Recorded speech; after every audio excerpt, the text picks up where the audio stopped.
الحمد لله وحده لا شريك له ولا نذير له والصلاة والسلام على من لا نبي بعده ولا مجيد له أما بعد فأعوذ بالله من الشيطان الرجيم بسم الله الرحمن الرحيم والليل إذا يغشى والنهار إذا تجلى وما خلق الذكر والأنثى إن سعيكم لشتى সূরাতুল লাইল। আমি আপনাদের সম্মুখে যে সূরাটি তিলাওয়াত করেছি সেই সূরাটির নাম হলো সূরাতুল লাইল, যা পবিত্র কোরআনের 92 নম্বর সূরা। এই সূরার ভিতরে 21টি আয়াত, 71টি শব্দ এবং 310টি বর্ণ রয়েছে। আর সূরাটিতে একটি রূকু মাত্র। সূরাটি কোথায় নাজিল হয়েছে এ সম্পর্কে সমস্ত তাফসীরেই লেখা হয় যে সূরাটি মক্কায় নাজিল হয়েছে, অর্থাৎ এই সূরাটি মাক্কি সূরা। এই সূরার নাম সূরা লাইল। যদি প্রশ্ন করা হয় যে এই সূরার নাম সূরা লাইল কেন হলো, এই প্রশ্নের জবাবে তাফসীরে আজিজিতে শাহ আব্দুল আজিজ মুহাদ্দিসে দেহলভী রাহমাতুল্লাহ আলাইহি বলেন যে লাইল শব্দের অর্থ হলো রাত, রাত্রি, রজনী। আর এই সূরায় মানুষের বদ ও নেক আমল সম্পর্কে আলোচনা করা হয়েছে, যা করার উত্তম সময় হলো রাত। মানুষে রাত্রেই নেকির কাজ এবং বদির কাজ বেশি করে। আসল সময় হলো মানুষের রাত, কারণ মানুষ রাতেই নিজ নিজ চাহিদা অনুযায়ী সব ধরনেরই কাজ নির্দ্বিধায় তারা করতে পারে। কারো ভয় ভীতি অন্তরে থাকে না। অন্ধকারে আধারে করবে, কে দেখবে, কে জানবে। তাই নেককার বান্দাগণ এই রাতে আল্লাহর ইবাদতে, আল্লাহর সাধনায়, বন্ধনায় তারা নিমজ্জিত, মশগুল, নিমগ্ন হয়ে থাকে। আর যারা গুনাহগার আর যারা পাপী তারা এই রাতে কুকর্ম এবং আল্লাহর নাফরমানি কাজে নিজেকে ব্যস্ত রাখে, তাই না? রাত্রে বেশি করে। এবার প্রশ্ন, দিনে কি মানুষ নেক কাজ করে না? দিনে কি মানুষ পাপের কাজ করে না? হ্যাঁ, দিনেও পাপের কাজ করে, মানুষে দিনেও নেকির কাজ করে। কিন্তু দিনের আলোতে মানুষ তার নিজের স্বভাবে আসতে পারে না। তার যেটা আসল চেহারা, সেই চেহারাটা দিনে প্রকাশ পায় না। একটা মুখোশে থাকে। তার আসল প্রকৃতি, তার আসল চেহারা দিনে দেখা যায় না। দিনের ভিতরে চোর, ডাকাত, দুষ্ট প্রকৃতির লোক তারা পরহেজগার, মুত্তাকি, আবিদের চেহারাই থাকে, থাকে না? যারা বদকার লোক তারা নেককার লোকের পোশাক পরে দিনে থাকে, কিন্তু যখন রাত হয়ে যায়, যখন রজনী চলে আসে, আধারই আধার, অন্ধকার অন্ধকার, অন্ধকারে যখন ছেয়ে যায়, আচ্ছন্ন হয়ে যায়, তখন মানুষের আসল রূপটা প্রকাশ পায়। তার আসল চেহারা খুলে দেয়, মুখোশ রাত্রের অন্ধকারে উন্মুক্ত হয়। তখন জগতের কারো ভয় ভীতি, কোনো বাধা বিঘ্নতার সে সম্মুখীন হয় না। নির্দ্বিধায় সে তার নিজ প্রবৃত্তির নফসের চাহিদা অনুযায়ী যা ইচ্ছা তাই করতে পারে। যেমন ইচ্ছা, যা ইচ্ছা রাত্রে মানুষে বেশি করে, কারণ দিনে তো করতে পারে না। দিনে করলে মানুষে কি বলবে, লোকে কি বলবে, কিন্তু সেই ভয়টা রাত্রে থাকে না। নেকির যারা আসলেই যারা বুজুর্গ, আসলেই যারা আল্লাহর ওলি, তারা তো রাত্রে আল্লাহর ইবাদতে, আল্লাহর স্মরণে তারা কাটিয়ে দেয়, তাই না? রাতকে রাত, সময়কে সময় তারা আল্লাহর ইবাদত সাধনায়, বদ্ধনায়, জিকির, আজকারে, তাসবিহ, তাহলিলে অতিবাহিত করে। কিন্তু যারা নেককারের রূপে, নেককারের পোশাকে বদকার যারা আছে, তারা সেই রাত্রে তাদের আসল চেহারা প্রকাশ করে, আসল মুখোশ তারা খুলে দেয়, যা ইচ্ছা তারা তাই করে। আল্লাহ রাব্বুল আলামিন যেহেতু এই সূরার ভিতরে মূল আলোচনা করেছেন মানুষের আমল, নেক হোক বা বদি, পাপের কাজ হোক বা পুণ্যের কাজ, উভয় বিষয়ে এই সূরার ভিতরে বলেছেন। আর মানুষের সেই কাজগুলো বেশিরভাগ রাত্রে করে, এই জন্য এই সূরার নাম রাখা হয়েছে সূরাতুল লাইল বা রজনী সূরা, রাত্রি সূরা। সূরাটির নাম রজনী বা রাত্রি, এই বিষয়ে আলোচনা করেছেন সূরার ভিতরে। সেই জন্য আল্লাহ রাব্বুল আলামিন রাসূলের মাধ্যমে সূরাটির নামই রেখে দিয়েছেন সূরাতুল লাইল বা রজনী। রজনীর আধারে যা ইচ্ছে তাই করে, রজনীর আধারে যা ইচ্ছে তাই করে, থাকে না বাধা বিঘ্ন ভয়। ভণ্ড দুষ্ট লোকে নেককারের পোশাকে দিনের বেলায় প্রকাশ হয়। রজনীর আধারে যা ইচ্ছে তাই করে, থাকে না বাধা বিঘ্ন ভয়। ভণ্ড দুষ্ট লোকে নেককারের পোশাকে দিনের বেলায় প্রকাশ হয়। দিনের আলোকে সাধু সাধু লোকে ডাকে নেক মানুষ হিসাবে। দিনের আলোকে সাধু সাধু লোকে ডাকে নেক মানুষ হিসাবে। হইলে রজনী মুখোশ তখনই খুলিয়া আসে আসল রূপে। হইলে রজনী মুখোশ তখনই খুলিয়া আসে আসল রূপে। তার মুখোশ যেটা আছে সেটা খুলে আসল চেহারায়, আসল রূপে সে রাত্রে প্রকাশ পায়। সেই জন্য সূরার নামই রাখা হয়েছে সূরায়ে লাইল। এবার প্রশ্ন, এই সূরা কখন নাজিল হলো? সূরাটি কেন নাজিল হলো? কোন সময়ে, কোন কারণে, কোন পটভূমিকায়, কোন প্রেক্ষাপটে এই সূরাটি নাজিল হয়েছে? এর সবব কি, এর কারণ কি জানা লাগবে না? এ সম্পর্কে তাফসীরে আজিজি সহ আরো অনেক তাফসীরের ভিতরে লেখা হয় যে এই সূরাটির মূল উদ্দেশ্য, দুটো উদ্দেশ্য পরে আসতেছে। এই সূরার মূল উদ্দেশ্য দুটো, সেটা পরে আসবে আলোচ্য বিষয়ের ভিতরে। যেহেতু সূরার ভিতরে ব্যাপকভাবে সারা জগতের সমস্ত মানুষই এর অন্তর্ভুক্ত, কিন্তু এই সূরার ভিতরে বিশেষ করে হযরত আবু বকর সিদ্দিক রাদিয়াল্লাহু তাআলা আনহু এবং উমাইয়া ইবনে খালফ, দুষ্ট নিষ্ঠুর কাফির, এই দুইজনের আলোচনা করা হয়েছে। একদিকে ইমানদারের মধ্য থেকে আবু বকর সিদ্দিক, অপরদিকে কাফির দুষ্ট নিষ্ঠুর মানুষের মধ্য থেকে উমাইয়া ইবনে খালফের আলোচনা আল্লাহ তাআলা সাত সাত করে নিয়ে গেছে। আমি আপনাদের সম্মুখে বিস্তারিত ঘটনা তুলে ধরবো ইনশাআল্লাহ তাআলা। তাফসীরে আজিজিতে শাহ আব্দুল আজিজ মুহাদ্দিসে দেহলভী রাহমাতুল্লাহ আলাইহি লেখেন যে মক্কা নগরীতে নেতৃত্ব স্থানীয় ব্যক্তিবর্গের মধ্যে দুইজন ব্যক্তি ছিলেন বহুত ধনী, অনেক ধনাঢ্য ব্যক্তি ছিলেন দুইজন ব্যক্তি। নেতৃত্ব স্থানীয় ব্যক্তিদের মধ্যে একজন হলেন হযরত আবু বকর সিদ্দিক রাদিয়াল্লাহু তাআলা আনহু, অপরজন ছিল উমাইয়া ইবনে খালফ। একদিকে আল্লাহর নবীর সাহাবী, আর একদিকে দুষ্ট কাফির। তারা দুইজনই নেতা ছিল। আর নেতৃত্ব স্থানীয় ব্যক্তির বর্গের মধ্যে তারা বহুত ধনী এবং মালদার লোক ছিল। কিন্তু দুইজনের মধ্যে পার্থক্য, বহুত বড় পার্থক্য ছিল। একজন তার সমস্ত ধন সম্পদ, মাল দৌলত আল্লাহর রাস্তায় খরচ করেছেন, আল্লাহর আনুগত্যে খরচ করেছেন। আর একজন আল্লাহর বিরুদ্ধাচারণে খরচ করেছেন, আল্লাহর বিরুদ্ধে প্রয়োগ করেছেন, আল্লাহর রাস্তায় খরচ করেননি।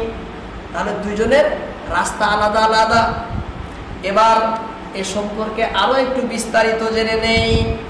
উমাইয়া ইবনুল খালফ তার অনেক সম্পত্তি, অনেক গোলাম, সাহচর, চাকর নকর বহুত ছিল, অনেক গোলাম ছিল। উমাইয়া ইবনে খালফের বহুত গোলাম ছিল। তার গোলামের মধ্যে থেকে কোন কোন গোলামকে ধন সম্পদ উপার্জনের কাজে লাগিয়েছিল, আবার কোন কোন গোলামকে ক্ষেত খামারের কাজে সে নিযুক্ত করে রেখেছে, আবার কোন কোন গোলামকে বাগ বাগিচার দেখভালের দায়িত্ব অর্পণ করেছিল, আবার কোন কোন গোলামকে কাপড়ের ব্যবসার দায়িত্ব তার কাঁধে দিয়েছিল, আবার কোন কোন গোলামকে প্রচুর পরিমাণে ধন সম্পদে বিভিন্ন ব্যবসার মধ্যে লাগিয়েছিল। এইভাবে বিভিন্ন মাধ্যমে তার কাছে প্রচুর পরিমাণে ধন সম্পত্তি জমা হয়, সে উপার্জন করে, আয় করে। তার এত ধন সম্পত্তির মালিক ছিল যে মক্কার ভিতরে সেরা ধনী ব্যক্তি হয়ে গিয়েছিল, মক্কার ভিতরে সেরা ধনী ব্যক্তি হয়েছিল। কিন্তু সে এত বখিল আর এত কৃপণ ছিল যে কোনো সহায়, অসহায় এবং দরিদ্রকে সহায় করত না। কোনো অসহায় দরিদ্রকে সহায় সহযোগিতা করত না, তার দক্ষিণা মোটেই করত না। তার সম্পদ যদি কোনো অসহায় ব্যক্তি ভক্ষণ করে, তার গলা টিপে তার মুখের থেকে কেড়ে নিয়েছে। তাফসীরের ভিতরে লেখে যে কোন একটা বালক তার সম্পদ কিছু খেয়েছে, খাদ্য বস্তু, মুখে দেখার সাথে সাথে খেজুরের কথা এসেছে, তার মুখ, ছেলেটার মুখ ধরে তার মুখের থেকে খেজুর কেড়ে নিয়েছে। কে? এই উমাইয়া ইবনে খালফ। এত কৃপণ, এত বখিল আর এত নিষ্ঠুর নিদারুণ এক ব্যক্তি ছিল। তার গোলাম যদি, সে তো দিতই না, তার গোলামের মধ্য থেকে কেউ যদি কাউকে কোনো বস্তু দিত, এর জন্য সেই গোলামকে সে শাস্তি দিত, প্রহার করতো, আঘাত করতো, মারধর করত। তার গোলামেও যদি দিত, তাও সে গোলামকে মারতো। আর যদি কেউ তাকে বলতো, হে উমাইয়া ইবনে খালফ, তুমি ঈমান এনে আল্লাহর রাস্তায় এই সম্পত্তির মধ্যে থেকে কিছু খরচ করো, যদি করো তাহলে আখিরাতে এই সম্পদ তোমার কাজ দেবে, ফল দিবে। তা যদি না করো তাহলে এই সমস্ত সম্পত্তি তুমি মরে গেলে সব ব্যর্থ, বেকার হয়ে যাবে। সে কি বলে জানেন? বলে, আর মিয়া, আখিরাত কি বস্তু? আখিরাত কোনে? কোথায় আখিরাত? আখিরাত আবার আছে নাকি? এই ধরনের মানে বহুত বিশ্রী কথা, এই ধরনের অবজ্ঞামূলক, উপহাসমূলক কথা উমাইয়া ইবনে খালফ বলতো। অহংকার ছিল তার ধন সম্পত্তির প্রতি, অহংকার ছিল তার মাল দৌলতের প্রতি। অঢেল সম্পদের কারণে সে বহুত অহংকারী হয়ে গিয়েছিল। সে তাদেরকে এটাও বলতো যে দেখো, দুনিয়ায় আমার জন্য জান্নাত, দুনিয়ায় আমার জন্য জান্নাত, আখিরাতের আরাম আয়েশ, আখিরাতের জান্নাত আমি চাই না, আখিরাতের কোনো জান্নাত আমার দরকার নেই। মুহাম্মদ তোমাদেরকে যে জান্নাতের লোভ দেখায় সেই জান্নাত আমি চাই না। নাউজুবিল্লাহ বলেন। হ্যাঁ, কত দুষ্ট লোক ছিল। এই উমাইয়া ইবনে খালফের সম্পদের প্রতি এত আসক্তি, এত মোহ ছিল যে তার মতো অহংকারী, তার মতো দাম্ভিক লোক আরবে আর নেই। সব সময় অহংকার দম্ভ ভরে সব সময় চলতো। এই অহংকার সম্পদের কারণে হয়েছিল। আর শুধু এটাই কি বলছে? না, শুধু এটাই না। হ্যাঁ, শুধু এটাই না, তার অনেক ঘটনা, নির্যাতনের, উৎপীড়নের ঘটনা হাদিস তাফসীরের ভিতরে শত শত অনেক ঘটনা পাওয়া যায়। আমি আপনাদের সম্মুখে একটা ঘটনা তুলে ধরবো। অপরদিকে আবু বকর সিদ্দিক রাদিয়াল্লাহু তাআলা আনহু, তিনি এত ধনী ছিলেন, তার মতোই বড় ধনী। হ্যাঁ, তারও তার থেকে সম্পদ কম ছিল না, মাল দৌলত কম ছিল না। কিন্তু আবু বকর আল্লাহর রাস্তায় সমস্ত ধন দৌলত উৎসর্গ করেছিলেন। শুধু কি তার সম্পত্তি কি, নিজের জানকেও আল্লাহর রাস্তায় কুরবান করেছিলেন। সব সময় প্রস্তুত ছিলেন দ্বীনের জন্য, আল্লাহর রাসূলের খেদমতের জন্য নিজের জীবনকে সব সময় প্রস্তুত করে রাখতেন না? এই আবু বকর রাদিয়াল্লাহু তাআলা আনহু, তিনি যে কাজগুলো করছেন, নেক কাজগুলো করছেন, আখিরাতের জন্য করেছেন, আল্লাহ রাসূলের খুশির জন্য করেছেন। এই খুশি এর জন্য তার আখিরাতেও সে পাশ হয়ে যাবে, দুনিয়াও তার জীবন সার্থক, আখিরাতেও তার জীবন সার্থক, পার্থিব জীবন পারলৌকিক উভয় জীবন তার কামিয়াব।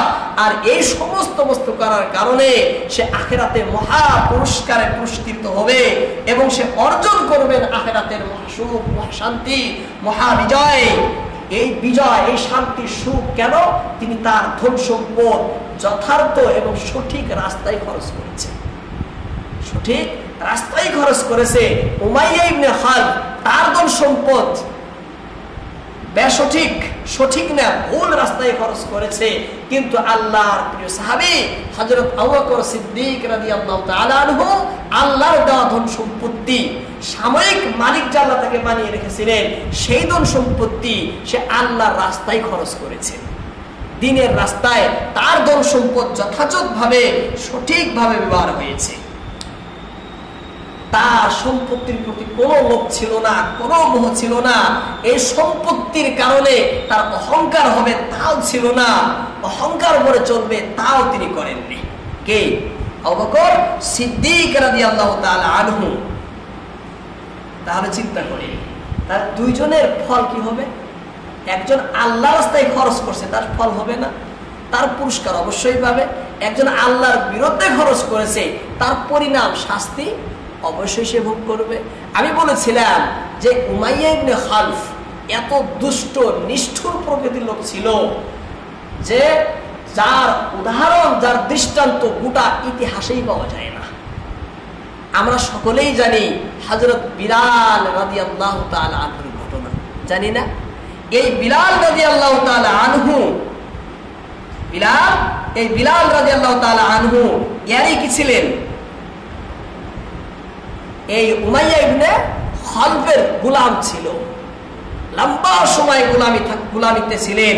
লম্বা সময় গোলামিতে থাকার পর উমাইয়া ইবনে খালফ কি করলেন? এক সময় এই বিলাল রাদিয়াল্লাহু, কোন বিলাল? আমরা সকলে চিনি, হ্যাঁ? অনেকেই চিনে না। বিলাল রাদিয়াল্লাহু তাআলা আনহু আল্লাহর নবীর একজন প্রিয় সাহাবী। বিলাল রাদিয়াল্লাহু তাআলা আনহু সেই সাহাবী যে সাহাবীকে মুআজ্জিনে রাসূল বলা হয়, নবীর মুআজ্জিন। বিলাল রাদিয়াল্লাহু তাআলা আনহু সেই বিলাল, যে বিলাল রাদিয়াল্লাহু তাআলা আনহুর পদধ্বনি আল্লাহর রাসূল মেরাজ রজনীতে জান্নাতে শুনতে পান। অনেক মর্যাদা বিলাল রাদিয়াল্লাহু তাআলা আনহুর। সেই বিলাল রাদিয়াল্লাহু তাআলা আনহু মুসলমান হওয়ার আগে এই নিষ্ঠুর এবং তুষ্ট প্রকৃতির লোক উমাইয়া ইবনে খালফের গোলামিতে ছিলেন। আর গোলামিতে থাকা অবস্থায় তাকে কিছু দায়িত্ব দিয়েছিলেন। দায়িত্ব কি ছিল? দায়িত্ব ছিল মূর্তি ঘরের দেখভাল করা এবং তার ধনভাণ্ডার তার কাছে অর্পণ করেছিলেন। মূর্তি ঘরের দায়িত্ব এবং ধনভাণ্ডারের দায়িত্ব ছিল হযরত বিলাল রাদিয়াল্লাহু তাআলা আনহুর হাতে। তিনি ঠিকভাবে যথার্থভাবে তার দায়িত্ব পালন করেছিলেন। এই দিকে যখন আল্লাহ রাসূল জগতে আসলেন, আসার পরে নবুয়ত প্রকাশ করলেন, নিজেকে নবী বলে প্রকাশ করার পরে হযরত বিলাল রাদিয়াল্লাহু তাআলা আনহু গোপনে গোপনে প্রিয় নবীর প্রতি ঈমান আনলেন, তিনি ইসলাম গ্রহণ করলেন। গ্রহণ করার পরে গোপনে গোপনেই ইসলামের তখন যেগুলো বিধিবিধান ছিল সে মানা শুরু করে। এই খবর যখন উমাইয়ার কানে পৌঁছে, তখন হযরত বিলাল রাদিয়াল্লাহু তাআলা আনহুকে নিজের কাছে ডেকে আনে এবং তার কাছ থেকে যত দায়িত্ব তাকে দিয়েছিল সমস্ত দায়িত্ব থেকে বরখাস্ত করে। তারপরে জিজ্ঞাসা করে, হে বিলাল, তুমি কার ইবাদত করো? তুমি কার ইবাদত করো? কাকে মাবুদ মানো? কার তুমি উপাসনা করো? বিলাল রাদিয়াল্লাহু তাআলা উত্তর দেন যে আমি মুহাম্মদ সাল্লাল্লাহু আলাইহি ওয়াসাল্লামের মাবুদের ইবাদত করি। মুহাম্মদ সাল্লাল্লাহু আলাইহি সাল্লাম যে দ্বীন নিয়ে এসেছে, আমি সেই দ্বীনে ইসলাম সত্য দ্বীন আমি গ্রহণ করে নিয়েছি।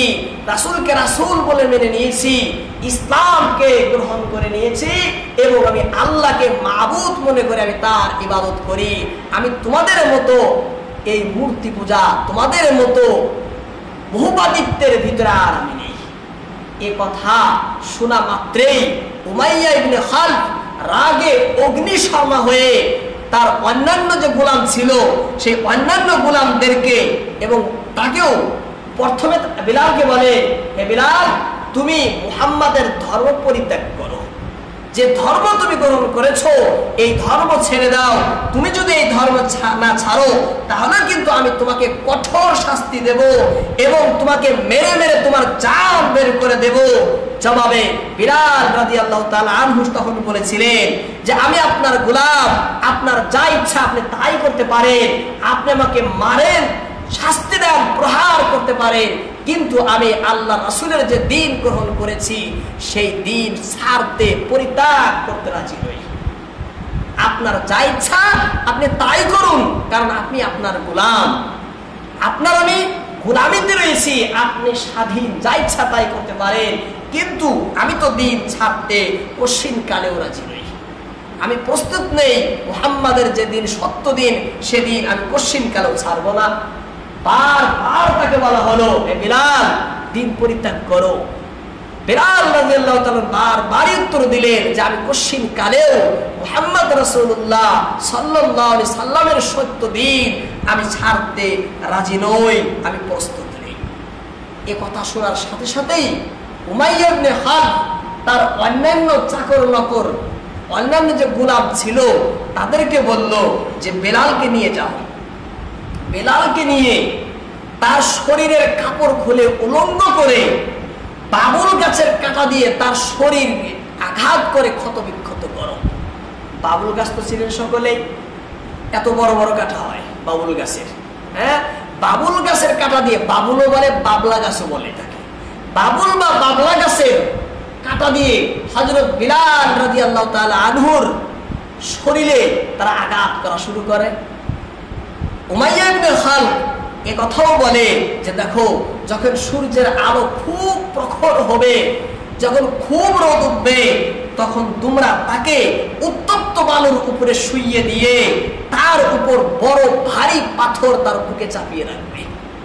যখন খুব গরম বালু, এদিকে খুব রোদ, আর তার উলঙ্গ শরীর আর ক্ষতবিক্ষত শরীর, এই অবস্থায় তার বুকের উপরে বড় ভারী পাথর চাপিয়ে রাখবে।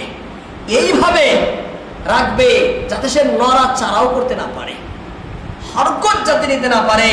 এই আর কি করবে, চতুর্দিকে তার আগুন জ্বালিয়ে রাখবে, চতুর্দিকে তার আগুন জ্বালিয়ে রাখবে। এইভাবে তাকে সন্ধ্যা পর্যন্ত শাস্তি দিবে। এইভাবে শাস্তিটা তার সন্ধ্যা পর্যন্ত চলবে। যখন সন্ধ্যা যখন শেষ হয়ে যাবে, যখন রাত যখন চলে আসবে, রাত্রে কি করবে, রাত্রে বিলালের হাত পা বেঁধে ছোট্ট একটা ঘরে, অন্ধকার ঘরের ভিতরে হাত পা বেঁধে তোমরা তাকে মারতে থাকবে, একের পর এক তোমরা সকলেই মিলে ঝুলে তাকে আঘাত করবে, মারতে মারতে এইভাবে সকাল পর্যন্ত তোমরা মারবে, সকাল পর্যন্ত মারবে। এই শাস্তিটা তার প্রত্যেক দিনই চলতে থাকবে যতক্ষণ পর্যন্ত সে মুহাম্মাদের দ্বীন পরিত্যাগ না করছে। মুহাম্মাদের ধর্ম যতদিন ছাড়েনি ততদিন পর্যন্ত তার এই শাস্তি অবিরাম চলবে। এইভাবে তার আদেশে তার গোলাম, অন্যান্য গোলামরা এইভাবে একদিন, 2 দিন, 3 দিন, অনেক দিন পর্যন্ত তাকে শাস্তি দিতেই থাকে। তার উপরে এই অত্যাচার, এই উৎপীড়ন, এই নির্যাতন অবিরাম লম্বা সময় হতেই থাকে। হঠাৎ এক সময় সেই রাস্তা দিয়ে হযরত আবু বকর সিদ্দিক রাদিয়াল্লাহু তাআলা আনহু কোথায় যাইতেছিলেন। হযরত আবু বকর সিদ্দিক রাদিয়াল্লাহু তাআলা আনহু